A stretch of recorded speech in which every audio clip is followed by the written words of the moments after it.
भूमिगत मेट्रोची सुरक्षा धोक्यात आली। बोरवेलमुळे मेट्रो मार्गिकेत पाणी गळती होते। घराच्या जागेखालूनच भूमिगत मेट्रो गेल्याची कल्पना असताना सुद्धा बोरवेलचं खोदकाम केल्यानं मेट्रोच्या बोगद्याला छिद्र पडलंय। खोदकामामुळे मेट्रो मार्गिकेत पाणी गळती होते।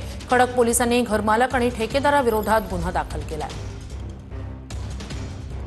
ठिकाणी उभा आहे ते शुक्रवार पेठ आहे। शुक्रवार पेठेमध्ये खरं तर शहराच्या अंतर्गत भागामध्ये मध्यवर्ती भागामध्ये अनेक जुने पडके वाडे आहेत आणि आता हे पडके वाडे ज्यांच्या मालकीचे आहेत त्यांच्याकडून खरं तर त्याचं जे काही पुनर्वत केलं जात आहे। आणि त्याचबरोबर मी ज्या ठिकाणी उभा आहे तो शुक्रवार पेठेमधली ही जी जागा आहे या जागेमध्ये हे जे तिथले जे या वाड्याचे जे मालक आहेत यांच्याकडून या ठिकाणी बोरवेल घेण्यात आलेला आणि याच जागेच्या खालून बुहारी मेट्रो या ठिकाणून गेली आहे। आता हा बोरवेल थेट मेट्रो मार्गामध्ये ते घुसला आणि तिथली सुरक्षा जी आहे ती धोक्यात आलेली आहे।